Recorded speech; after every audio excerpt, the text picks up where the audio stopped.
Hello, hello. Hey, gang, how are you? Kevin Goatee, Gutting the Sacred Cow. Guess what? We are a benevolent podcast. You know why? Because we listen to you. Because you chose the film for this week to be gutted, The Hateful Eight. Brad Morris chose that film, and we did the episode a few weeks ago, but you chose The Hateful Eight to air this week, so here we are. Brad does a great job of getting into it, but before we get into it, let's talk about a few quick things. And if you're looking to advertise, please hit us up, guttingthesacredcow@gmail.com. And if you feel so kind, why not throw us a donation in the old bucket? It helps. Go to our YouTube page, click the PayPal button, and throw us a few bucks, whatever you can, just to help keep the lights on. We appreciate that. And of course, a 2 or 3 sentence review, 5-star rating on the podcast platform of your choice. Much again, thank you so much for listening to the podcast. We love you. We appreciate it. And now, here's Brad Morris, really taking it to The Hateful Eight. Gather round, here's what I know.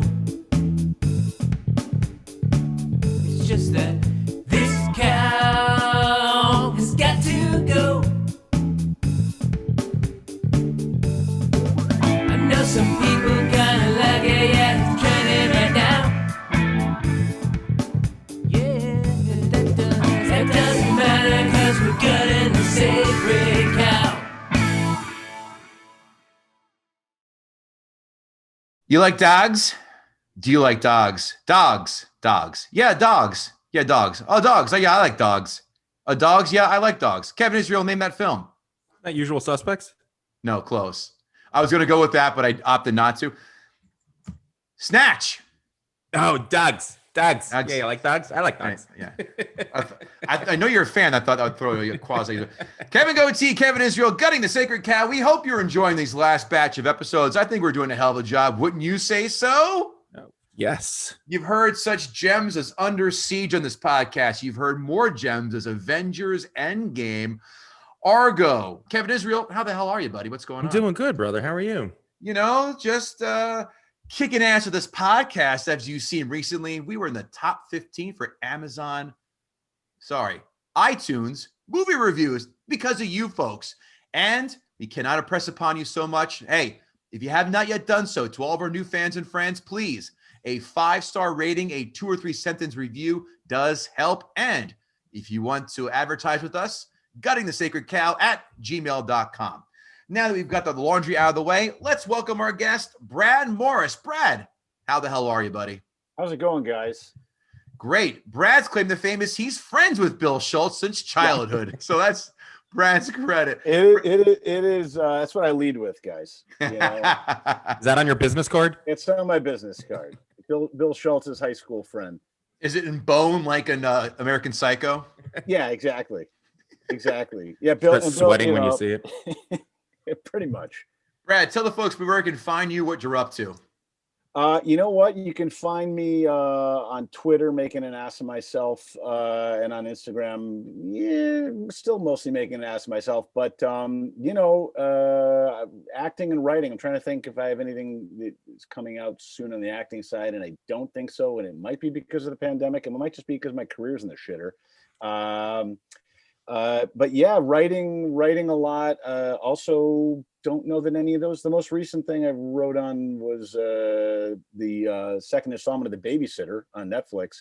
Cool. Did a rewrite on that, and a couple of my jokes still made it in there. But that's a very gory movie, and yeah, working on. We'll see. Got a pilot that's gonna be. We'll see if ABC remembers that they bought it. And then anything's possible, guys. Sky's the limit. I'm an optimist now. It's 2021. Yeah, it's a whole new year. Yeah. I bet you $50 you remember to cash their check. Thank you. Brad has come on to discuss the 3rd Quentin Tarantino film we've done on this podcast, The Hateful Eight, 2015, budget of $44 million. A gross of $155 million. And since it's, 6 years ago, I guess now, we put it into 2020 money, $48.1 million, a gross of 169.6. So 4X plus investment ROI, pretty good, pretty close to that. Brad, as you may know, IMDb, you've written a few shows, you've contributed to some stuff. You know IMDb very well. You know it's a scale of 1 to 10 with decimal points, right? Well, what did the Hateful Eight score on IMDb, Brad Morris? I feel like this is a movie that people really enjoy, and there's Tarantino heads that are also not very critical of the man. So I'm gonna say it's got to be over 8 or hanging around 8. You're gonna say an 8 flat? Let's say 8. Let's go up. I'm gonna go 8-2. 8-2. Kevin Israel. I'm not as confident as Brad is about this one, so I'm going to say a 7-3. 7-8. Split the difference. God Yeah. damn it. Rotten Tomatoes, 1 through 100 is a percentage-based scale. My lovable co-host, Kevin Israel, what did the critics give the Hateful Eight? I feel like critics are probably harder on this than the audience was. So I'm going to stay in the 70s. I'm going to say a 71. Mm-hmm. Brad. I still believe that people love this movie much more than I do and are less critical. I'll bring it down a little bit because Kevin just taught me something. 79. 74. Right in the middle again. Unbelievable. You think I would have learned? You guys are the you literally I just had an opportunity to make the adjustment. Bill will be the first to tell you I'm always terrible in math. All right. You guys are the perfect seesaw for each other. You guys I know. get some ice cream together and hang out on like playgrounds because it'd be creepy. Audience score, Brad Morris. Let's see if you can redeem yourself in this department. This is where I win. To quote Sandler. Let's go 82 on that then. Mm-hmm. Kevin Israel. 86. 76. Come on. Wow. So rare. This might have been the worst performance by a guest and me in the history of this show. That's not named Bill Schultz. Listen, I'm going to be great at busting all of your averages tonight, guys. Especially when it comes to quality. I promise. Speaking of averages, take the under. Take the under. Just like the number of Bears wins next year. Hey-o. Quotes. There are a lot of quotes in this film, but too many involve the N-word, so I'll pass. You're passing on all the quotes? There aren't any other quotes that don't involve the N-word, so I want to have a career. Kevin Israel, quotes. I have 2. 1, kick it open. All right. And you only need to hang mean bastards, but mean bastards you need to hang. Okay. Yep. Brad, any quotes jump out at you? This one, I just think to me, it made me laugh when I heard it. I had to go back and make sure it's very literal. But how'd you like that, you bushwhacking castrator? Which I think is sort of like might be right there encapsulating what some of my issues are with this movie. But anyway, maybe it's also what a man says to his wife at divorce court. Thank you. Maybe. 5 fun facts. While, you're never going to get this. Amber Tamblyn read the part during Tarantino's Los Angeles County Museum of Art charity read-through. And I'll give you, you guys can guess this one. Another name, huge A-list actress, also heavily tied to the role of Daisy Domergue. Brad Morris, why don't you go first, being our guest? Take a guess on what female read for the role of Daisy Domergue. Huge name. This is 2015. I'm gonna go with. I feel like we're really in the prime right now of Nicole Kidman just deciding she needs to be in anything and showing her range. So I'm gonna go there. Range. Is that code for her tits? I love Eyes Wide Shut. Thank you. Okay. Kevin Israel. Emma Stone. Jennifer Lawrence. Wow. Yeah, I was in the right range. Wow, you were again much closer. Unsurprisingly.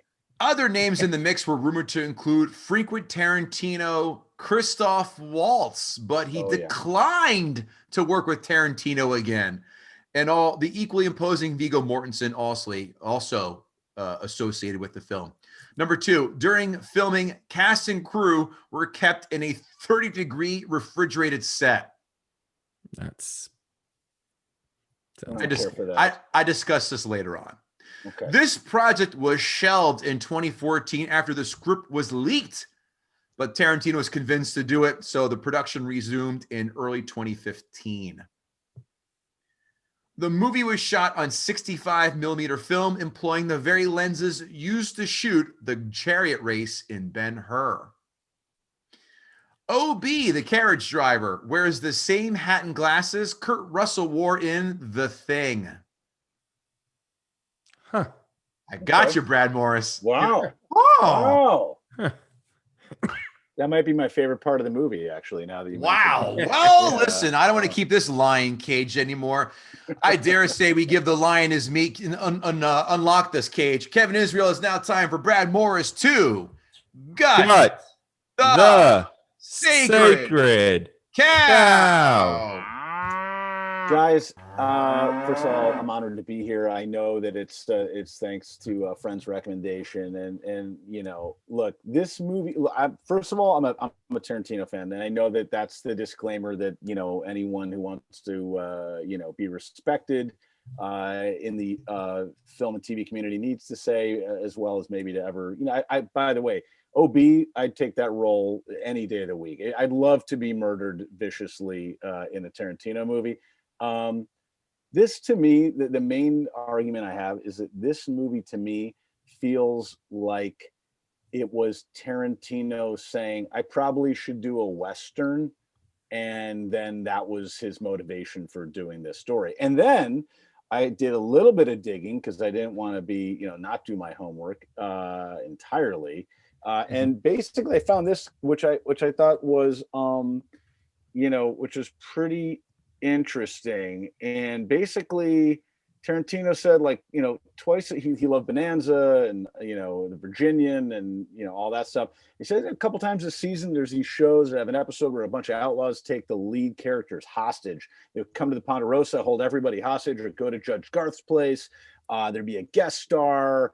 And I don't like that storyline in a modern context, but I love it in a Western. So you pass halfway through the show, find out if they're good or bad guys, and all was revealed that comes out. And so what if I made a movie starring nothing but those characters? No heroes, just a bunch of guys in a room, all telling backstories that may or may not be true. Guys, that's pretty much, that's my argument for why I don't like this movie. It is a bottle episode of a Tarantino movie. They are in a cabin the entire time. And it feels a little bit like you're seeing one of those choose your own adventure. It's like, I love Knives Out. That felt like fresh and exciting to me. This one felt like a bad SNL parody of a Tarantino movie most of the time. And it felt overwritten and kind of weird. And the acting from actors I love was also kind of, it felt a little loosey-goosey even for Tarantino. So that's my main, these are my gripes. These are my gripes. Okay. And then I have, you know, I mean, obviously, you know, N-bombs fly aplenty in Tarantino movies, and we can talk about that all day long. And gore, I would actually say the least amount of, you know, judiciousness in both departments found right here in Hateful Eight. Like, I feel like it's just, let's see how many times we can drop N-bombs. Let's see how many bizarre, by the way, the blood doesn't even look consistent in this movie. There are times where the blood looks like blood. There are times when the blood looks like minestrone soup. And there's other times where it kind of looks like gravy. And by the way, there's stew in this movie. And then there's also, so that's confusing. There's stew that looks like blood. There's blood that looks like stew. Yeah, so there's that going on. You know, the Christoph Waltz thing you mentioned, I didn't know for sure, but watching Tim Roth play that character, and I'm gonna forget his name right now, but Mobley was his last name. Mobley. Also, the names are kind of Oswaldo Mobley. Oswaldo Mobley, right? Which also just feels a lot like you only would name a Christoph Waltz Tarantino character Oswaldo Mobley, and then when you get Tim Roth there, I feel like you got to make the adjustment, but the adjustment was never made. And then it's almost like Roth found out it was going to be Christoph and goes, God, I worked with Tarantino first. Like, when did it become Christoph's ball? I guess I'll just say fuck you, and I'll do a Christoph impression. There's a lot in this movie. There's a lot of let's call it inconsistencies in the dialect work. So like sometimes you hear Tim Roth, and there's some of it is there are choices being made, but other times it just feels like they, maybe because they were in a 30-degree freezer, they forgot what they did the day before and they couldn't lock it in, and the script supervisor he had hypothermia. I don't know exactly what was happening there. I did love seeing Mike Madsen. I love seeing him in everything. This time around, Joe Gage, I believe is his name in this. Yep. It did feel a little bit like they woke him up from his car, like in Venice Beach, and just dragged him. Do you know what I mean? To wherever they shot this, and just said, you can say whatever you want, and make some faces, and we'll figure it out from there. There's a lot of that going on in this movie. It feels like, by the way, once again, like Kurt Russell. I love Kurt Russell. He kind of is rocking in this movie. Like even this bothered me in this movie. He doesn't have a straight Yosemite Sam facial hair situation happening. He's got a Yosemite Sam with the beard coming like kind of underneath it. So he's got like thick mustache and a light beard. That was bothersome. But, Jennifer Jason Leigh plays the role of Daisy Domergue, which also that Domergue, that feels like a Tarantino thing. Like it feels like he's making a Jeffrey Dahmer joke and a jizz joke at the same time. Like, I don't know what's going on here with some of the names in this movie. The only thing missing is a Kurt Russell spinning. The only thing missing is a Kurt Russell spinning mustache as he says that name over and over and over. Exactly. So she is very Southern at times in this movie. And at other times in this movie, she's kind of just like real kooky. Like she's really kooky. Like almost feels like there's times in this movie where I thought the only thing I can compare this to is a Three's Company episode, which is not something you really want. Because the whole door bit, that to me, I was like, this is like straight. This is like, where's Ritter? I miss him. Where's Summers? But yeah, there's like sitcom jokes. And listen, on good days, I'm working on sitcoms. I know what they look like. This just felt outside of the Tarantino canon. And it felt like, looks like a Tarantino movie, smells like a Tarantino movie, but just doesn't like deliver in the same way. And I know that this was supposed to be like the Django extension. It was like more of the Civil War, kind of, a commentary, especially from the Black perspective. And look, I mean, I could watch Sam Jackson look right down the barrel and make faces all day long and be perfectly happy. That being said, the other thing in this movie, and he said it in that quote, there's not a single character in this movie that you're really caring about all that much. Like not one. So it's like, it comes down to Sam Jackson and Walter Goggins. And Goggins also kind of, and boy, he can bring you the Southern, but there's times where he's doing it one way and there's times he's doing it another way. And I don't know if it feels like maybe people went on strike in the middle of this movie. Like they said, it's too cold, I'm leaving. And then they brought him back and they didn't look at what they did. But that's kind of where I'm at, guys. I mean, and then, it also, it felt a little lazy to me. It felt in watching it again, like, did Tarantino really build this entire thing? Like, I would believe it if 30 years from now he just goes, I had this idea for this set piece, this fantasy sequence. It's out in a blizzard, and Sam Jackson's character gets blown by a Confederate general's son as a recompense, and then Sam Jackson's just gonna do as many euphemisms for penis as he can. It was like a list. I was able to grab a few of them. He went with Johnson, Dingus, Pecker. He left out Schlong, Schwanz, Cobra, Wang. Too Jewish. A lot of those were too Jewish. Too Jewy, too Yiddish. I understand. But I just, it felt it felt like, in rewatching it too, a few times where I'm like, this movie feels kind of long, and it feels a little bit like, the only thing I can compare it to is when you go to a play when you're a kid and your parents drag you to a play, and you kind of go like, this should be cool. And then you go like, is it intermission yet? There's a lot of that stuff. And by the way, this is including, like I said, blood, guts, creative insults, and a cast that I should only love. Although the Damien Bachir, and Channing Tatum showing up also, I don't know why. Why did that happen? Why was it him? Also, I didn't think what happened to the accents on this movie? Why is everyone from the South? Why are they in Wyoming? Can we just talk about that? Why are they in Wyoming? No, it's never talked about. Why is it a haberdashery? Yeah. They're going to go hang him at in Red Rock, which is in Colorado, by the way. Thank you.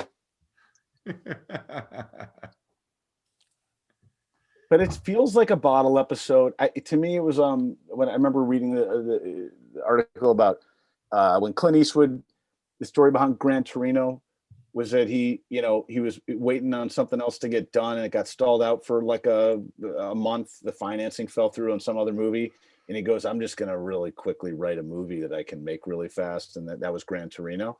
This felt like a little bit like, I don't know, Tarantino's like, hey, I'm going to bang this out. If you told me that Tarantino wrote this script over a weekend, I would believe it. Wow. I would believe it. What do you think? That's where I am, guys. Have I gutted this thing? Well, listen, you have as much time as you want. So if you have more points, you want to go. No, keep going. All right. No. Let me add one more. I have one more. I have one. Oh, I have two more. Go ahead. The other one is this: chapters, guys. Yeah. Let's talk about chapters for a second. Sure. I don't really know why you need them.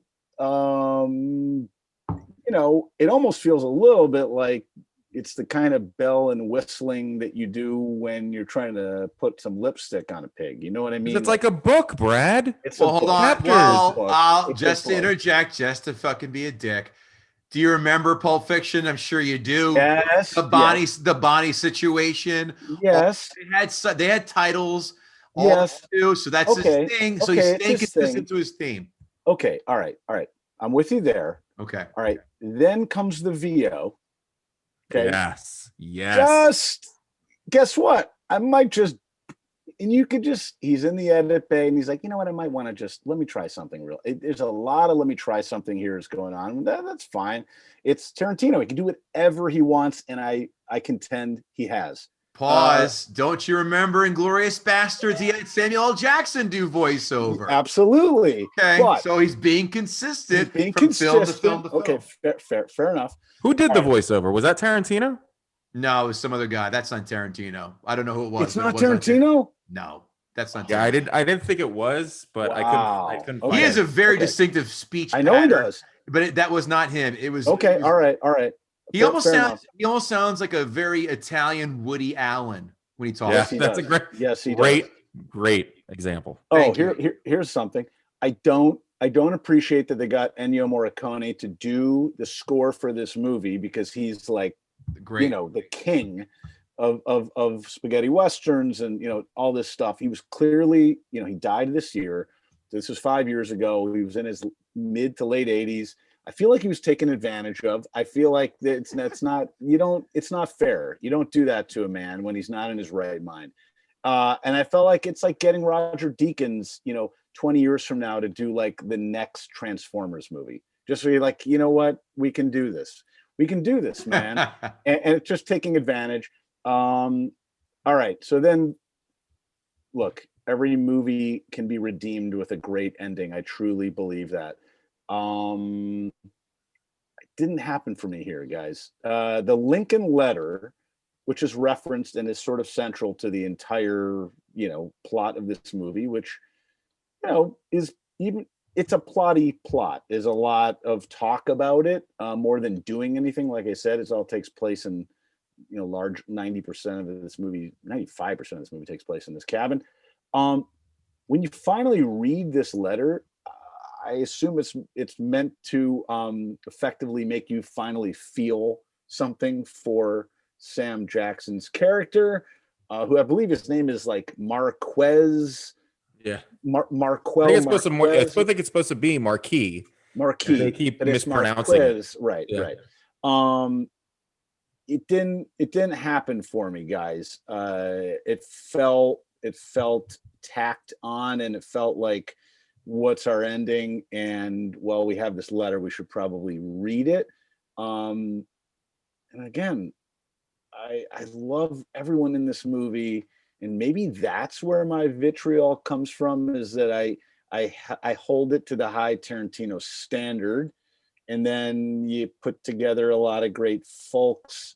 And yeah, I mean, it's just one of those things. Like, you know, I guess if I were, you know, it's like my mom's, you know, my mom's chicken soup is incredible. You gave me all the same ingredients, tell me how to do it. Not going to come out as good. That's how I feel. But I don't know. It's Tarantino's soup. So who do we point fingers at? That's my, you know, that's my question. By the way, it was Quentin Tarantino who did the voiceover.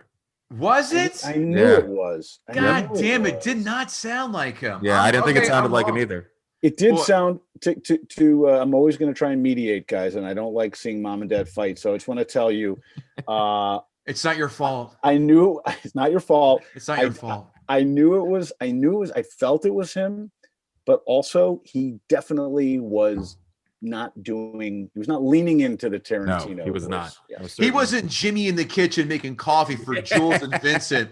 This knock it off, Julia. I know my coffee's good, okay? Because I buy when Bonnie goes shopping, she buys shit. I buy the gourmet expensive stuff because when I drink it, I'm gonna taste it.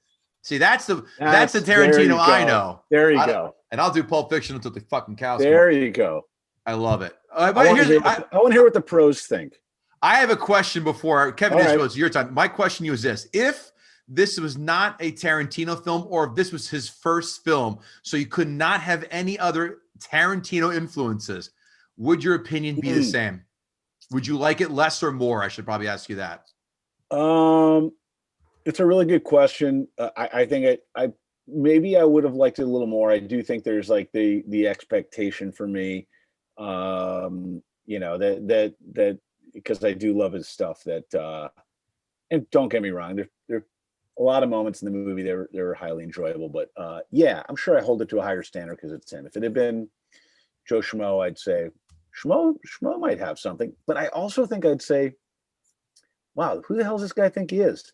He's putting chapters in the movie. He's got is that his own voice in there? And why are these people dropping that many N-bombs? And why is the blood look different every time in the voices? Yeah. Give me a score for the Hateful Eight. Man. You know, I was aiming high, felt like with all my guesses before. Mhm. I don't know, guys. I don't like saying this. It's Say it. Say it. It's a 6 for me. I was gonna say you're not buying a fucking house, Brad. It doesn't It's take a this long to give a number.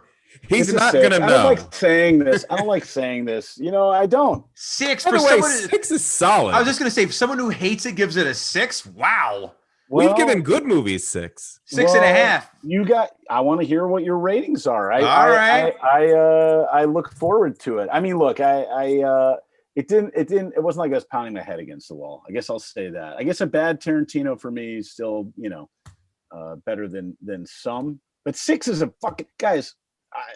Ask Bill. We went to high school. I got news for you. 60% is a fucking F. I don't care how you slice it. That's I remember those. I remember getting the test back. Yeah, And but the after 3 beers, a 6 is someone you'll go home with.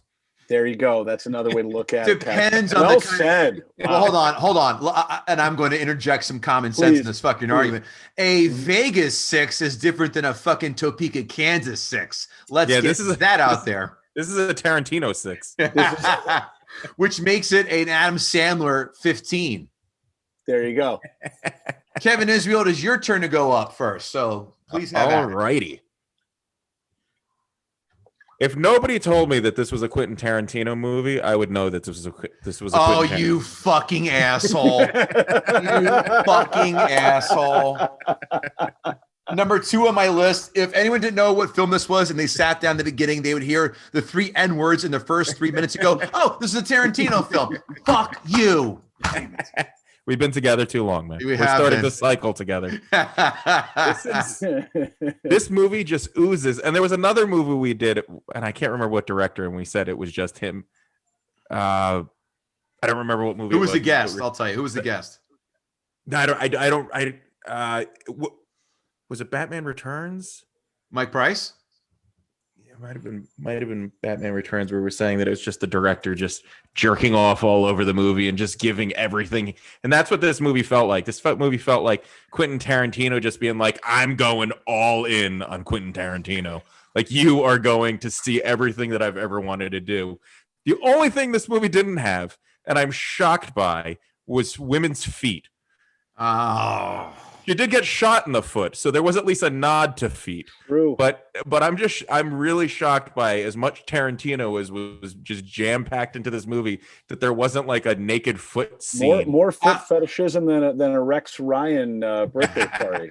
But hold on. That's probably not a great. Yeah, go ahead. Timely reference. To be fair, it's fucking 15 degrees. Who's taking their shoes off? And that's what I was sure somebody. I remember when I watched this first time, I was sure somebody was going to get frostbite and have to take their shoes off. I thought she was going to have her feet by the fire and they were going to be all black and nasty just because he probably sat and like whacked off to somebody's frostbitten feet one time, whatever weird shit he's into. This is my thing with Quentin Tarantino. He's made some amazing movies, but how he's not on a list just for shit he pulls off. Did he make a bet with somebody when he was 18 to say, I'm going to make 10 movies that are going to have more N-words in it than have ever been spoken throughout the entire Civil War? Like, it's ridiculous. Even people back then didn't say the N-word as much as he has them saying. It's like every time he says it, every time he gets a character to say it, somebody hands him $1. It's like, well, you did it again, Quentin. Just keep doing it. Am I crazy, or is this one had the most, more than Django? No. Django had the most. Django really? Django had more N-words than other dialogue. Yeah. Also, in this, I'm going to raise you on this too. They also found creative ways to to make a black slur, but not say the N-word. Like OB, because the first thing when OB goes, all right, hold on, your hands in there. There's smoke. I go, oh, okay. Code. There were a few. No, you're right. There were a few of those. And every now and Darkies, then, even Kurt Russell, who was, kind of walking the line between good guy and bad guy, he didn't always say the N-word. But then he was like, yeah, the black fella in the. It's like, even that felt racist. Like, you can't reference a black person in a Quentin Tarantino movie and not feel like there's a little bit of racism slathered on it. 2015 wasn't that long ago, guys, and I know this is a period movie, but it also just feels like I don't know that he could have gotten away with this exact thing today, even. You know what I mean? I can't wait till he does a new Star Trek film and we really find out the answer to that one. he gets on he gets a different planet and and a ton of black people there. Let's just see where this goes. It's a good call. Thank you. This movie is incredibly long. This is almost 3 hours. I think it was 2 hours and 40 some odd minutes. And it was about an hour and 15 minutes too long. If this movie had been an hour and a half or an hour and 40 minutes, and he had really tightened everything up, because the point that they were trying to get to, like we said, it was a very simple sort of story that he was trying to tell, and it was very much like an episode of a show. But then he was just like, you know what? I'm going to do a 30-minute episode of a show, and I'm going to make it 3 hours. And fuck you, I'm Quentin Tarantino, and you're going to watch it. So let me ask you this: what are your thoughts on Pulp Fiction, Kevin? Because I'll make a point. Why? My thing with Pulp Fiction is he tells multiple stories in that movie about a diverse and interesting cast of characters, and then they all come together. So you're building up to this moment with all these different stories. All the unique stories are interesting, and then how they all tie together is interesting. Okay, and then even on rewatch, it becomes more interesting because you start to see how everything ties together. And you think it was too long? No, it's the same fucking length. How about that? But you're right. You're right. But it was a better story. That's true. That's Pulp Fiction. Pulp Fiction is my second favorite film of all time. Right. So, No, I mean, you can make a 3-hour movie isn't too long if it's a good movie, you know? Now imagine that they did all of Pulp Fiction and just stayed in Brad's apartment. Right. Right. It was just check out that big brain on bread again. It was just them and Marcellus Wallace's house dancing and doing drugs. Exactly. Like, okay, we get the point. But the movie itself, it really felt like Clue with the N-word. Like, it felt like the whole time. Yes. It felt like the whole time you were just trying to figure out what was going on, and I remember waiting. I saw this in the theater, and I remember waiting for this like wow moment where I was like, "This is gonna be something." And then when it was revealed, it was just like, "Oh, the guy was hiding in the basement that we had no foreshadowing to, so there was no reason for us to think he was there." The foreshadowing was in Inglourious Bastards, where they used also someone being underneath the floorboards. Yeah. And it just never, I mean, there was a lot of stuff that I did like about this movie. Quentin Tarantino does characters as well as Stephen King does characters. He builds a character and makes it three-dimensional, makes you feel like you know them and there's something behind them and there's substance, and he's so good at it. His dialogue makes me happy that nobody in real life speaks like that, because we would never get through conversations. Imagine if every time you started a conversation, it was a Quentin Tarantino just 7-paragraph speech that everybody gives when they're talking. It's like, Jesus Christ, say 3 sentences and get out, man. I have something to do. He you know, they say like you can tell when a director or writer like loves actors, you know, because they'll just write stuff for these actors that they just it's okay to not love actors that much. Do you know what I mean? Like he really butters it up. Yeah. The Lincoln letter, which, you know, like Brad said, was really kind of the linchpin of this whole story. And I'm just too dumb to put together what the symbolism of that letter was, because it clearly meant something. But when he made that a lie, I thought he really ruined something about the character. I thought it would, first of all, I thought it was going to be hysterical. When you read the letter, I thought it was going to be something like dirty that Lincoln wrote him, or something like offensive, or like his grocery, or ridiculous, like his grocery list. Like it was going to be something completely batshit crazy that you wouldn't think Lincoln sent. But the minute it came out that it was fake, it was just like, well, there's nothing to this character. The only thing that had us really tied to this character was he was this slave warrior who made friends with the president. That was awesome. That was such an awesome storyline. And then it was just bullshit. And then the movie ends with them reading this bullshit letter. And I know that there's some kind of symbolism, like it was all a lie, but it doesn't matter, because if you believe your lie long enough, you're going to get your dick shot off. I don't know. That doesn't make sense. But my point is that was like this seminal point of this movie, that he ended up being like, fuck you. Everybody's lying. Nobody's truth. Santa's fake. Go shit yourself. Like we almost took the value away from it. It was like he pulled the rug out from under you when you wanted a different rug pulled out from under you. It really bothered me. Something else that really bothers me. He plays Silent Night in this movie. And by God, that makes this a Christmas movie. Die Hard is a Christmas movie, then fucking Hateful Eight is a Christmas movie, and I will punch you in the face if you disagree. Because I'm sick of the Die Hard argument. It's not a Christmas movie, but if it is, Hateful Eight is one too, and I'm going to watch it next year on Christmas Eve. It was released over Christmas time, ironically. Hateful Eight. Yeah, that's Christmas Day release, I think. Yeah. Yep. Yeah. Because I saw it the day after Christmas, because I'm a huge Tarantino fan. So I go, well, can't go on Christmas know what Day. I'm doing. Yeah, exactly. Oh yeah, 100%. Yeah. Yeah. Going back to the blood in this, vomiting blood and exploding heads must be right up there with the N-word and feet for Quentin Tarantino. I don't know. I don't think Quentin Tarantino's ever actually seen what happens when somebody gets shot in the head. Their head doesn't explode like a grapefruit with an M80 in it. That's not how body works. That's not how bullets don't explode. Nothing explodes like that. But everybody's head just explodes when they get shot. Yeah. And now it's just crazy. And I'm pretty sure there's no poison that acts in 3 minutes and makes you vomit up your insides. It might take a while and it might happen, but it's not going to happen in 3 minutes. And if it's going to kill you that quickly, you're just going to die.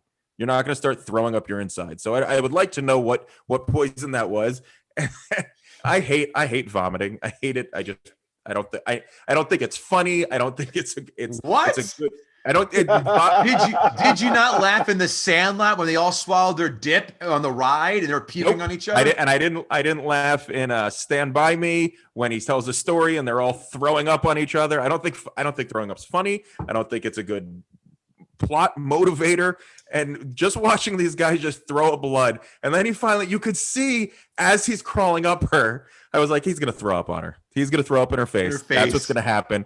The only thing that would have made it better is if we opened her mouth and threw up in her mouth because the poison was in him and then she died. That would have at least been creative. But he just throws up on her and dies. Oh no, she actually shoots him and then he dies. So let's talk about a haberdashery. A haberdashery is a place that makes clothes. They make little sewing items. They make clothes.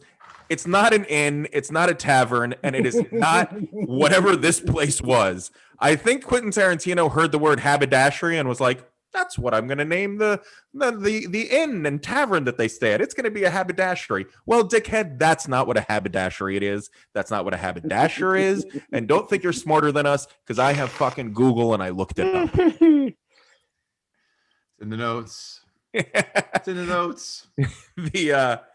The scene where she's learning to talk French. Listen, I get that this was set in the 1800s. I have to believe that even in the 1800s, most people knew oui meant yes for French. Like she was blown away by that. Like somebody was showing her a 3D movie in the 1800s for the first time. She just and then when she goes. Do I have a fat ass? Or ask me if I have a fat ass. And he's like, what? I tried that with my wife, and I didn't get any smiling French back at me. By the way, I don't think they were saying fat asses were a thing back in the late 1800s either. It wasn't a compliment. No. Oh, the line that I left out that I really liked is when he's telling him to throw the gun, he's like, throw your second gun out. He's like, I don't have a second gun. Well, you better shit another one out your ass. That was funny. That was really funny. Quentin Tarantino is very good at funny dialogue. He's very good at making scenes he's very good at tension. Inglourious Basterds, the opening scene, shows how good he is at tension. This movie just felt like he was constantly trying to make every exchange this tense moment, and it got exhausting and uninteresting after a while. My last point about this movie, the general, whose name is eluding me, the old general. Bruce Dern, I feel like right? that character was completely inconsistent. He starts out as this kind of proud Confederate general who is standing by his beliefs of the Union and of black people, and he's standing by it. And then you find out that when this all went down, he just broke like a house of cards and was like, I'll do whatever you tell me. Like, I feel like that guy that they set up in the beginning wouldn't have done that. He would have been like, fuck you, kill me. I'm not siding with you, blah, blah, blah, whatever. And he probably wouldn't have been staying at a tavern or whatever, a haberdashery run by a black lady. If he was so upset by black people, why was he staying at Mimi's Big Black Bottom House? Like, that made no sense to me. Black Bottom House. I felt like that character is really inconsistent, and that was a really interesting character. And the story that Sam Jackson's character tells about the blowjob, which is so Quentin Tarantino. That was so Quentin. Like he woke up one night and he's like, I'm gonna have a blowjob in a movie. Yes. I'm gonna have a naked man give blowjob in the snow. That's what I'm gonna do. And he did it, and he loved every minute of it. But that character seems so interesting, and so even when Sam Jackson first sat down with him and there was almost this like begrudging respect, they just kind of ruined that character by showing him how like weak-minded he was. I feel like he went into a lot of characters and made them interesting and then kind of pulled the rug out and made them uninteresting, which again might have been the point behind all of this, that nobody is what they seem and everybody's a piece of shit and you're all going to die and you're probably going to get your balls shot off. So go watch Inglourious Basterds. I don't know, whatever Quentin Tarantino's thing is. So this was far from Quentin Tarantino's best movie, but it was probably the best Quentin Tarantino's most Quentin Tarantino movie. But it was very, very long and it dragged It dragged a lot. And when they went back around, when they started to tell the story from the backside and you got to see what happened, that should have been really cool. That should have been this like cool, insightful, like, oh, we get to see how this all went down. And when it started, I was like, oh my God, there's more. Like, I got to watch more of this. I thought we were close to the end. They're all almost dead. And now we have to find out. It just, it was too much QT for me. A 5. Whoa, you gave it a lower rating than our fucking guest did. That's Like this. I like what's happening. All right. Well, let's see. A lot of good points. Let's just talk here and have a nice discussion about guttingthesacredcow.com, where you can get yourself a kick-ass t-shirt like I'm wearing right now. That's right. Merch, we've got it. Gutting the Sacred Cow, hats, bags, merch, shop galore, cell phone holders. Oh, and articles there every single day, including our new feature, That Doesn't Happen, where we pick something that we see in movies that they try and pass off as a regular occurrence. And that just doesn't happen in real life. So guttingthesacredcow.com. And again, please, if you have not yet done so, 5-star rating, 3-sentence review on your podcast platform of choice. We thank you kindly. Notes. Kurt Russell looks like Andy Reid. Fuck the Lorax. Kevin stole my point about the N-word. Okay. 10 minutes in, and I see Tim Roth and Michael Madsen in Tarantino film, and I know, baby, we are more than halfway home already. Seeing that's like slipping into a nice pair of comfortable, like, chill pants or slippers. You're like, these two in a Tarantino film cannot go wrong. Why does Obi's hat look like the inside of a stinky cab? Well, now we know why. Yes, we do. By the way, fuck walking out to take a dump in the middle of a blizzard. I would rather shit in the peppermint stick container, coffee pot, drawer, etc. Anything that does not involve me putting layers on instead of removing layers to fire out a deuce. How did you guys not go crazy? I'm not going to shit outside. It's 20 below. Fuck you. I did think of it, and this was another movie. I don't remember what movie we did last where I was like, I could not have lived at that time period. But this is another one where I was like, I would have been one of those guys to die of cholera when I was 10 or something. Like, I was not making it through this time period. I enjoyed the running gag of having them nail the short door shut all the time. I did get and that's a great analogy with the Jack Tripper. The only missing was Mr. Furley knocking at the door asking for rent. What is the markup on your acting quote to have to film in blizzards and snow? Is that 25% additional? And the same goes if you have to film in the Caribbean or Hawaii. Do you knock off 25%? Oh, 85 and sunny every day. I have to pay. I should be paying them. This is great. But filming in the snow, I fucking hate the cold. Oh no. The whole standoff could have been avoided when Kurt Russell asked for the gang's guns. One of them could have just said, nope, kaboom, problem solved, hour and a half saved. That's a massive point, and I'm so glad you made it. Thank you. That's another character inconsistency. I don't think anybody would have given him the gun. I feel like those guys would have been like, no, our whole point here is to kill you. Yeah. We're just going to kill you now. Right. All he had to do is turn his back to get one of the guy's guns and kaboom in the back. Yep. Obi has to go to the outhouse in the cold to put lines there. Fuck you is my response. I'm your Uber driver, not your slave. Big difference.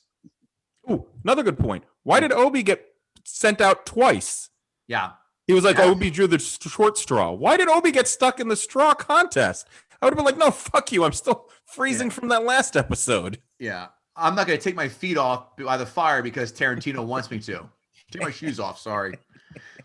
Ladies of the podcast, all 15 of you, would you reconsider having a guy eat you out with a Raleigh Fingers mustache on steroids? Wouldn't that just tickle the inside of your legs? Is the juice worth the squeeze? Sound off. GTSC podcast on Twitter. I want to know your answer. Is it worth it? Because that thing is cartoonishly Yosemite Sam large, and it cannot be pleasurable to have that little cookie duster in between your legs. Thank you. Cookie duster. Thank you. I didn't follow the Oscars of 2015, nor do I follow them in any year because they're all horseshit circle jerks. Whomever the actor was who walked naked in the snow for the Samuel L. Jackson story really wanted this gig and the SAG card, because this is the worst condition for a man's dick and balls, and with not a single line either. A glorified extra showing his dick without some 23-year-old cranked up on cat tranquilizers sucking said dick. Oof, lose. I feel like that was the moment where every Sports Illustrated model who ever had to pose in a swimsuit in like Alaska for no apparent reason, they all got their comeuppance with that scene. There's a scene in Spies Like Us. I feel like it's like Donna Dixon or the Russians are in the snow, and then they're topless around a fire or something. And I remember loving that so much when I was a kid and seeing that and going like, wow, boobies in the snow. Something about that's even better than regular boobies. And then it's almost like this book ended that. And now I'm like a man and going, this sucks. This guy traipsing through the side of a mountain in the snow, just totally naked. Good for him, though, by the way, that his penis was actually still away from his body in this moment. I was like, this guy in tropical conditions must be hung like a mule. You know what I mean? Like let's not get it twisted. He was fluffing until Tarantino finished the word saying action. Like on the end, he'd still be like sitting there flapping his dick in his hand to get enough blood in there. All right. Make no mistake about it. I gotta represent. Yeah. And by the way, Spies Like Us was shot in the Paramount lot with fake snow. They're no fucking heroes. I bet if we look at Tarantino's browsing history, it's a ton of foot fetish videos, cuckold porn, and multiple recipes for chicken cacciatore. Had to throw a curveball in there. Tons of great tension built up a lot, but it does drag at times. Channing Tatum does not do it for me in this, but in Step It Up, he is dreamy. There is something. Am I crazy? There was something jarring. It's like I read. Like when you go into that movie, you're like, Channing Tatum's going to be in this. When he shows up, I was like, why is he here? Bonus fun fact: Channing Tatum emailed Quentin Tarantino every day for a month to be in this film. Persistence pays off. All right. He has that face that's just of a perennial good guy. He feels like him playing a bad guy just wasn't believable. Yes. If his character was there like reluctantly just because he had to save his sister and he wasn't really a criminal, but he was just doing it to save his sister, I would have probably bought it a little more. But him as a hardened criminal who doesn't give a fuck about anybody and then was like speaking French to the black lady because he's I just didn't buy it. He was even when he was being the bad ringleader guy, he still had a touch of Magic Mike. You're rooting for the guy, and he's talking about peppermint sticks and speaking French and getting a cigarette rolled. He's beautiful. Too bad he couldn't show this range playing Duke in the G.I. Joe movies. What a fucking abortion. Don't get me started. Pair of abortions those. You want to start gutting a different movie right now? Yeah, I love it. I'm so mad. G.I. Joe makes Transformers 3 look like fucking Pulp Fiction or Citizen Kane. You really want to do this, don't you? No, I don't. No. My eyes are going to start to bleed. I love the cartoon. How do you not laugh when Russell pukes on Daisy's face? I laugh my balls off. This reminded me of the scene in Sandlot, like I just said. It's hilarious. Puke is funny. Diarrhea is funny. Fuck you, Kevin Israel. I enjoy both. Except when they happen to me. Yeah, exactly. Actually, diarrhea does feel good. Puking never feels good. Unless it's in morning after and you're like, I got to get this shit out of me. And then after you do that, you're a new man, right? Or if you're a true alcoholic, puke and rally, bro. Puke and rally. I'm pulling the trigger here. Yeah. I enjoyed the nod to Reservoir Dogs where they shot everyone at the same time. The only thing missing was one of them yelling, "Don't you point that gun at my dad!" It's a horrible Sean Penn, but you get it. Red Apple cigarettes, a nod to Pulp Fiction. Did any of you catch that? Yeah. Okay, good. And it was in Once Upon a Time in Hollywood. Yeah, you're right. At the end. Yep. I enjoyed Walter Goggins' character arc. I did. It's just a hell of an about face. I thought he was dynamic in this film. And to wrap up, the ending drags a bit. but this is on a second tier of films. I understand a little more of the hate, but this is on the same plane of Once Upon a Time in Hollywood. Same tier, not as good, same tier. This is certainly better than Jackie Brown and Inglourious Bastards. As we said before in the podcast, Inglourious, a collection of 4 to 5 great scenes, and that's it. It's not better than Django, but this is still solid. You get plenty of the characters of layers, as he does better than nobody else. Layers, dialogue, and this has both. You may not think it drags out. You don't think the payoff may pay off in the end. I'll buy that, but you still get both of those. It does not have near the quotability as Pulp Fiction or Reservoir Dogs, but it's a good between good and great watch. The weakest part is Channing Tatum, but this is a 6.5 for me. Second tier, but still good. Does it pass the remote test? Yeah. No, because I think this is one of the rare films to get the whole, effect. You got to sit and watch from minute one. You can't jump in and go, all right, cool. This is the part where they go and then Bruce Willis saves fucking the rapist or whatever, the Marcellus from getting raped. You have to be in from minute one for this to really get the full effect while watching, I think. So it doesn't pass it, but not for the wrong reasons. You know what? That's a great point, because he tries to break it up in his chapters, which, as you said, that's a Quentin Tarantino thing, but they don't feel like they're broken up into chapters. No. It feels like he just kind of forces it on you. Totally arbitrary. Right. Yep. Totally arbitrary. Yeah. And- I see. This is where the Tarantino thing is interesting, because, I love Jackie Brown, and I love Once Upon a Time in Hollywood. And you look at those two movies, and they are so different from one another.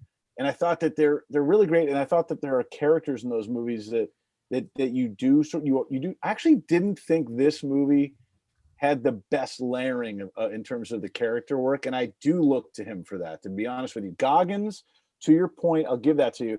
You do see he has a turn. Yep. There's really the only character that has a turn in this movie. There's really no one else. Like, even at some point you think Domergue, yeah, what an awful whatever.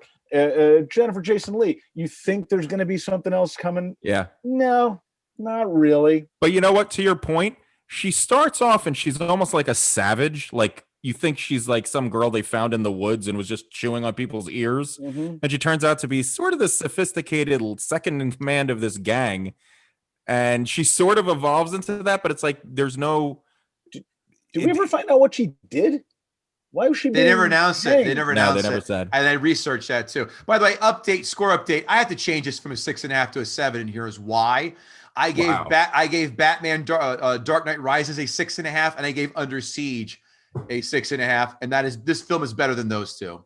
So 7 for this. Actually, I'll give you that. Fair. I'll give you that. Yeah. I will give you that. Fair. I just want to be consistent. God damn it! You've been consistent. I try to be. Next, let's go to the critics' 5-star reviews. While it's not his best film, parentheses, it's far too long and indulgent at times. What Tarantino film's not indulgent, dickhead? Tarantino absorbs the audience into a scene, compelling you to look at each and every inch, indicative of many vintage films, his usual film playground. It's a lot to say about nothing, folks. How about that? Yeah, I don't know. What was that? I don't understand what that even just said. This is a critic trying to prove that mommy and daddy's investment in him going to fucking 4-year journalism / film major bingo was worth it. Yeah. The Hateful Eight is a hilarious, suspenseful, bloody, and masterful epic. It might just also be the year's best film. Wow. I don't know what else came out that year, but I'll tell you what this movie definitely wasn't, and that's an epic. And I'll tell you why. An epic inherently means something that spans quite a bit of space, whether it's emotional or literal time. This movie does none of that. I don't know what's epic about this movie other than the sheer number of N-bombs and brains that get splattered. There are 100 reasons why a 3-hour widescreen epic that devolves into an Agatha Christie play shouldn't work, and yet The Hateful Eight comes off more satisfying than Inglourious Bastards, Nope, or Django Unchained. Oh, sorry, I agree on Glorious Bastards, but Django Unchained. I love Django Unchained. That's his third best one in my book. Next one. Razor sharp, witty, suspenseful, and violent. It marks the signature Tarantino blend of style and substance. Critics, one-star reviews. The Hateful Eight is worthless, mean-spirited, racial, and sexist fetishism doused in schlocky fake blood, and an artist skilled as Tarantino should know it. As much as I didn't like the movie, I don't agree with anything of that. No. Except the fake blood part. Here's somebody else we would never invite to our house for a drink. Next one. The shift into postmodern mode is the film's final act too expository and feels like a belated attempt to inflect a bit of spice to an intelligent, if rather dry, drama. Warning, here's someone who talks down to waiters and cashiers at Whole Foods. I know big words. Yeah, that's insane. As if you ever saw the Family Guy episode where Peter learns to listens to like a critic and he just repeats the same words over and over. My wife and I do this all the time. Yes, childish and pedantic. That's this asshole. The Hateful Eight is beautifully filmed, and Morricone's score should have escaped to find a better movie. But it's just a bloody sandbox in which Tarantino plays with his favorite toys until it's time to destroy them. By the way, this sounds like the writer's kid just broke their toys and the writer decided to make this autobiographical. Shockful value use of the N-word was how QT made his bones in Hollywood. Hateful, in quotes, is the culmination of a bodywork engineered to liberate the N-word from the PC lockdown. I'm making the same face too, Brad. Yeah. Fascinating take. I don't know. Yeah. That take is too hot for this podcast. I mean, come on now. And it'd be nice in these reviews if they at least reference the movie in some way. Do you know what I mean? That doesn't even Stop with your nonsense. Yeah, you're trying to apply logic to a bunch of queefs who are trying to use the most colorful analogies that don't fucking pair in the end with reality. Thank you. Amazon 5-star reviews. I don't normally like films directed by Quentin Tarantino very much. However, this film is by far his greatest work. Oof. It's also the only one I saw. That's a big swing. That's a big swing. And a miss. And I'm a huge Tarantino guy. I am there every night, every year opening night for a Tarantino. This is not. I would love to. That would be something I'd like to know. I would like to know for Tarantino heads, how many out of 100 Tarantino heads have this as their favorite Tarantino movie? And I'm going to say the over-under is like 2. 5. Oh, that's 5? 5 over-under. I'm going under. You can't be more than a couple people. Out of 100, listen, I'll account for the whack factor. Favorite. Yeah, I'm with you. Based on what? What would the basis be? Like, I just love. They would be the one. Be like, I've said for years, Channing Tatum should be in a Tarantino movie. Oh yeah, and the chick who was statutory raped in Fast Times at Ridgemont High, she should be in it too. Listen, I've been calling people bushwhacking castrators for years, yeah. And it's nice to finally see it on the big screen. Mission complete. I cut and paste, by the way, Brad. Was shocked to see any 1-star reviews, but then I scrolled down and it was about people whining about blood and swearing. Read again. This is a Tarantino film starring Samuel L. Jackson. Expect lots of blood and swearing. Expect drawn out 50s style camera shots. Expect Samuel L. Jackson to get mad and swear and take care of the situation. Expect toe licking. Expect the unexpected. Fantastic movie. It's like the movie Clue, but keeps you hanging on every word. The dialogue makes this movie. The actors did a knockout job. I could watch this movie over and over. Oh, let me get this straight. So was it Colonel Mustard in the conservatory? Was it Colonel Mustard in the conservatory while yelling the N-word 23,000 times with the candlestick? Keeps you hanging on every word, and that word starts with N. That's right. As a nectarine.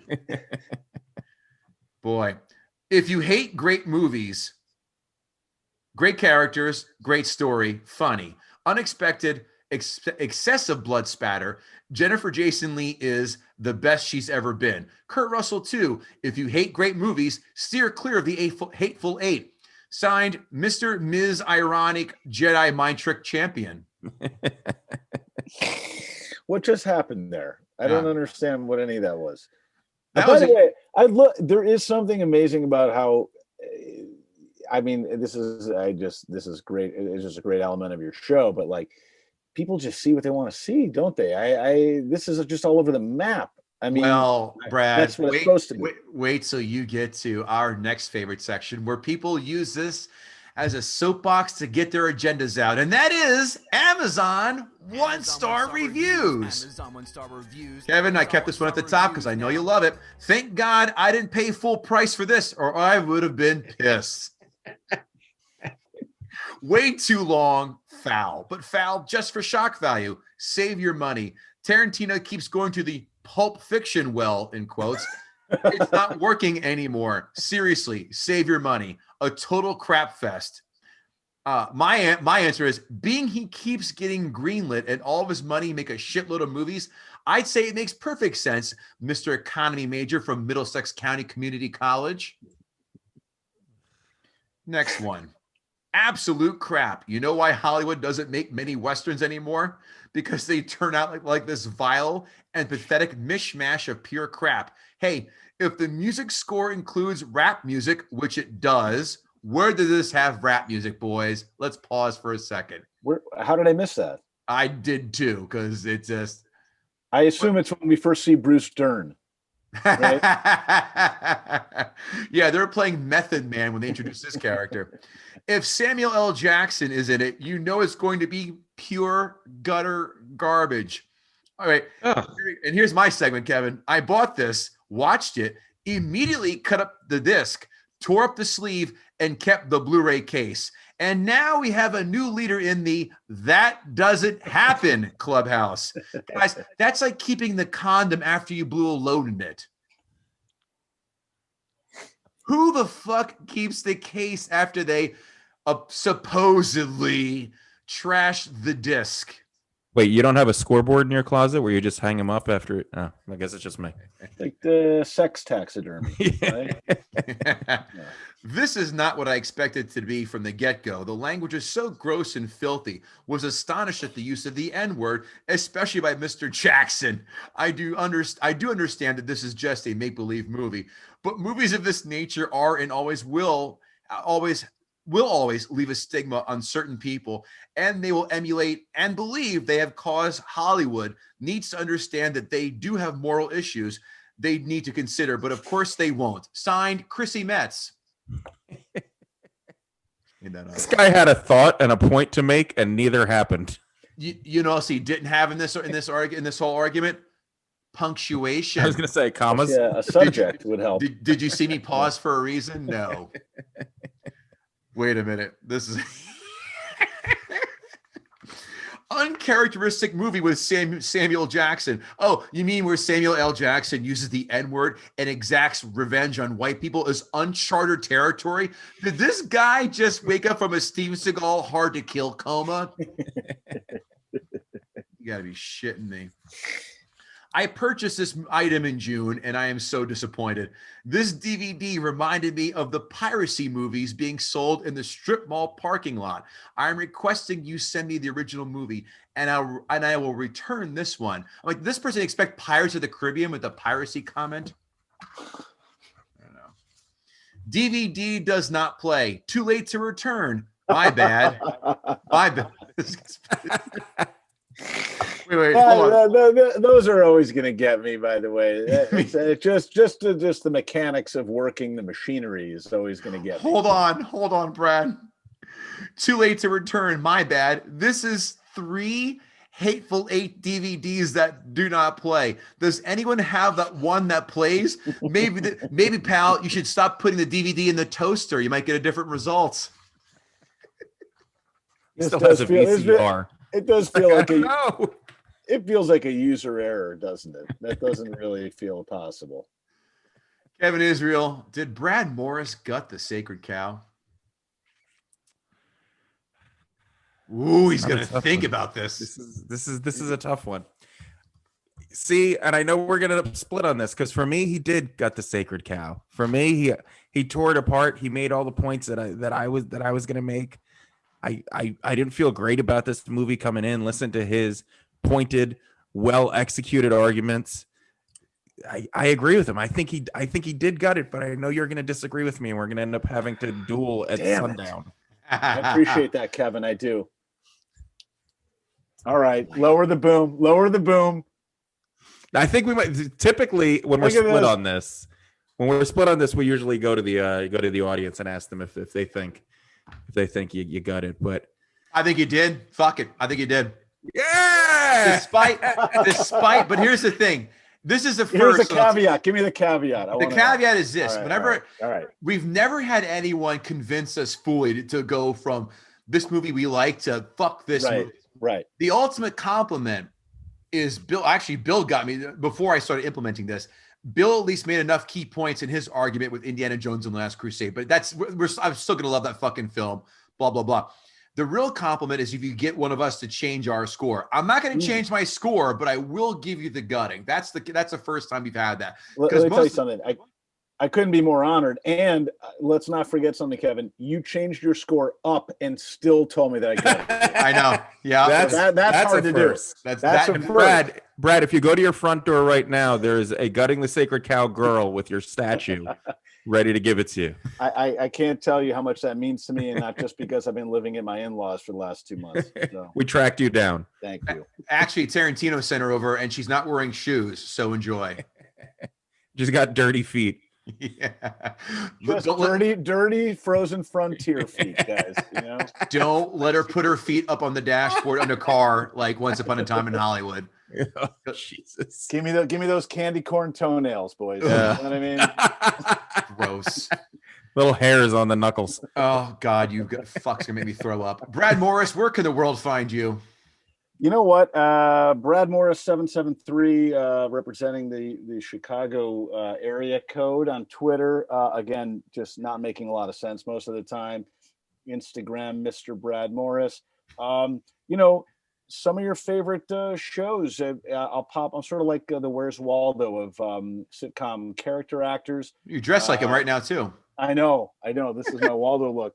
And then yeah, I mean, I don't know. You know, I used to do lots of other stuff, and now I'm more behind the scenes. I got a movie. I made a movie during the pandemic with Matt Walsh and Eva Longoria. It's called Unplugging, and it's a comedy. And Oh, nice.